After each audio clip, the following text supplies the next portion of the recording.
Naniniwala naman ako sa sinasabi ng iba na bata pa at may pera madalay na pumasyal sa iba't ibang lugar dahil sa tayo na ang gagawa na gusto gawin. Pero maging practical lang tayo ngayon.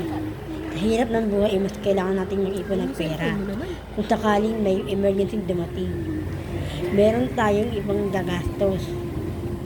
Kayo, ano ang mas unahin mo? Ang gumastos sa ibang bagay o ang mag-ipon? Kasi ako, ang unahin ko ay ang mag-ipon. Lalo na ngayon na wala na kami inaasahan. Ang sarili ko na lang ang inaasahan ko. Kailangan ko nang tumayo sa sarili kong mga paa para matustusan ang mga gastusin sa aming bahay. Lalo na ngayon na hati-hati na kami mga pamangkin ko sa mga babayaran namin sa bahay.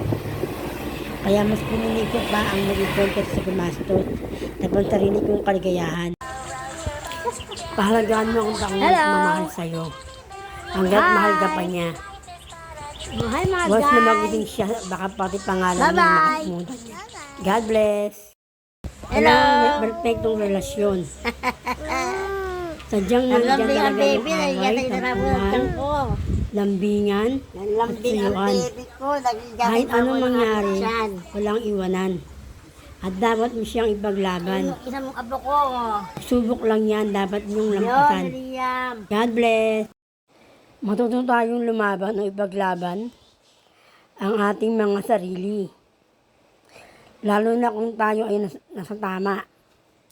Lumaban tayo mag-isa. Dahil hindi sa lahat ng oras, may kakampi o kasama tayong lumalaban. Maging matatag at matapang tayo. Harapin ang mga pagsubok na dumarating sa ating buhay. Kung talagang mahal mo ang isang tao, handa ka maghintay kahit na gaano katagal. Hindi mo siya susukuan kahit siya pang umalis. O unang bumitaw dahil ang tunay na nagmamahal, hindi napapagod kundi naghihintay sa taong kanyang minamahal. Kahit walang kasiguraduhan na babalikan pa siya ng taong. Ingat mo lang yung sarili na hindi na muli masaktan. Pagdating sa pag-ibig, tandaan mo ang masaktang muli ay hindi na saklaw ng puso na maging broken-hearted muli. Ang totoong pag-ibig ay yung hindi mo alam kung ano ang nagustuhan mo sa kanya. Subalit minahal mo siya sa di maalamang dahilan.